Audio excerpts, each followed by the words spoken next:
नमस्कार, आप देख रहे हैं वीके न्यूज। मैं हूं सुनील राव। पाकिस्तान अपने बुने हुए जाल में फंसते जा रहा है। जी हां, पहलगाम हमले के बाद पाकिस्तान ने भारत की ओर से जो कार्रवाइयां हो रही है उसके खिलाफ गीदड़ भभकियां देते हुए यूएनएससी का दरवाजा खटखटाया था।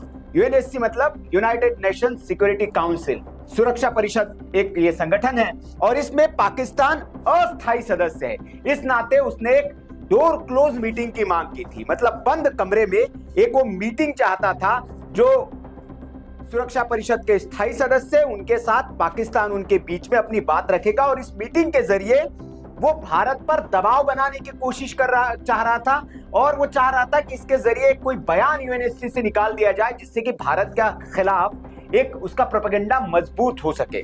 लेकिन ये बैठक बुलाकर पाकिस्तान खुद ही फंस गया है। दरअसल जो बंद कमरे की बैठक पाकिस्तान ने बुलाई थी यूएनएससी में, उस बंद कमरे में पाकिस्तान की ऐसी धुलाई हुई है कि जब उस बंद दरवाजे से, बंद कमरे से पाकिस्तान निकला है तो उसका मुंह देखने लायक था, लटका हुआ मुंह था। जी हां, यूएनएससी के बैठक में क्या क्या हुआ, ये बंद दरवाजे की बैठक थी। इसकी ज्यादातर जानकारी ऐसी सार्वजनिक तौर पर सामने नहीं आती है। हालांकि प्रेस कॉन्फ्रेंस होगी, यूएनएससी की ओर से एक बयान दिया जाएगा, उस बयान का भी इंतजार है। लेकिन शशि थरूर से लेकर बाकी जो अंदर लोग मौजूद थे, उन्होंने कुछ सूत्रों के हवाले से जो बातें सामने आ रही है उसके मुताबिक पाकिस्तान को यहाँ तगड़ी लताड़ पड़ी है और पाकिस्तान से ही उल्टे ऐसे सवाल जवाब कर लिए गए हैं जिसके बाद पाकिस्तान का ये जो दांव था ये उल्टा पड़ गया है।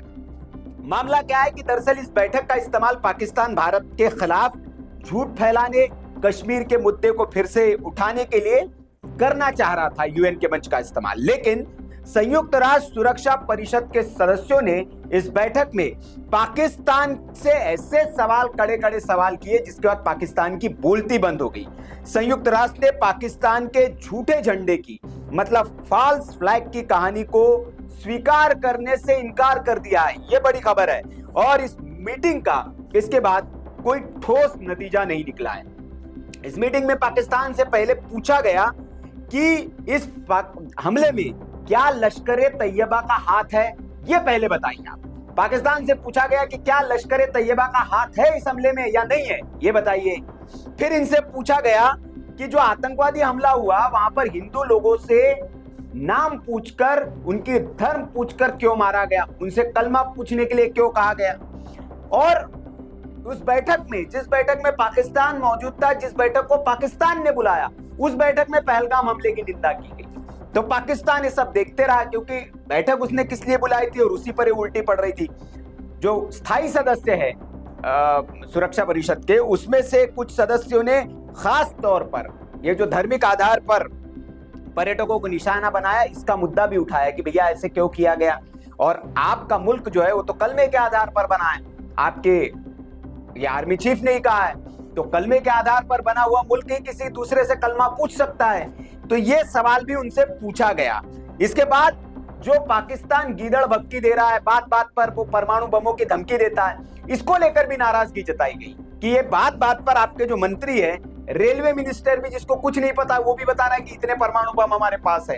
तो ये हास्यास्पद जो स्थिति पाकिस्तान ने अपनी की है, वो मुद्दा भी वहां पर उठा और जो मिसाइल परीक्षण पाकिस्तान कर रहा है लगातार, उसको तनाव बढ़ाने वाला और भारत को उकसाने वाला कदम इस मीटिंग में बताया गया है कि आप भारत को उकसा रहे हैं। और ये कहा गया है पाकिस्तान से दो टूक कि भैया ये आप जो है इस मामले को द्विपक्षीय तौर पर निपटाइए, आप अपनी ओर से कूटनीतिक पहल कीजिए, आप अपनी ओर से बातचीत की पहल कीजिए।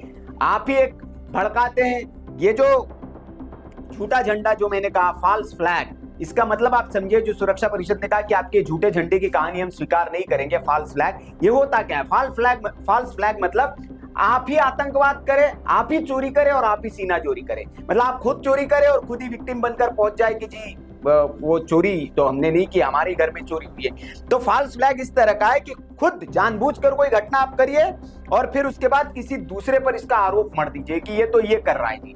आप भारत को उकसा रहे युद्ध के लिए, आप इस तरह के बयान दे रहे हैं और उसके बाद आप कह रहे हैं कि भारत उकसा रहा है। तो ये है कि इस आतंकवादी घटना को अंजाम देकर पाकिस्तान खुद फंस चुका है। इस बैठक को बुलाकर वो चाह रहा था भारत पर दबाव बनाए, लेकिन जिस तरह के यूएनएससी की बैठक में, पाकिस्तान ने बुलाई हुई बैठक में जिस तरह से पाकिस्तान की धुलाई हुई है और उससे कड़े सवाल जवाब हुए, इसके बाद पाकिस्तान का ये प्रोपेगेंडा भी फेल हो गया है और इस बैठक में साफ तौर पर पाकिस्तान को यह सलाह दी गई है जो सदस्य देश है उनकी ओर से कि ये द्विपक्षीय रूप से मुद्दों को आप सुलझाइए, आप बातचीत करिए, यूएनएससी इसमें कोई दखल नहीं दे सकता है। और ये भी अंदर से खबर आ रही है कि कई सदस्यों ने तो ये तक कहा कि अगर आप आतंकवाद फैलाते हैं और भारत जैसे मुल्क में अगर वह आतंकवाद से वहां के नागरिकों की जान जाती है तो उसको जवाब देने का पूरा अधिकार है, अपने तौर पर जवाब देने का उसको पूरा अधिकार है भारत को। ये भी वहां पर बात हुई है, ये अंदर से बात निकल कर आ रही है। तो पाकिस्तान जो है एक बार फिर अपने ही बुने हुए जाल में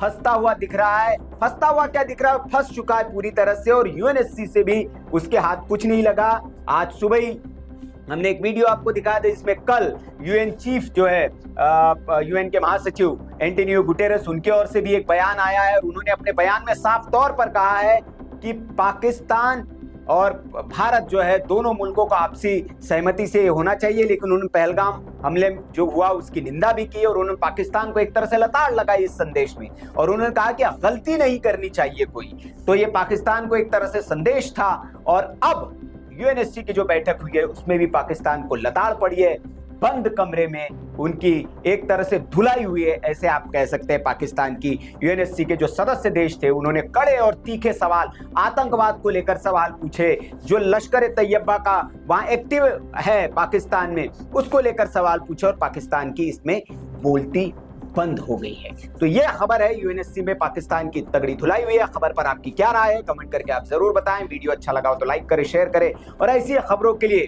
भारत पाकिस्तान से जुड़े हर मुद्दे पर जानकारी के लिए आप हमारे चैनल को सब्सक्राइब कर लीजिए और देखते रहिए वीके न्यूज। नमस्कार। वीके न्यूज, राष्ट्र के नाम।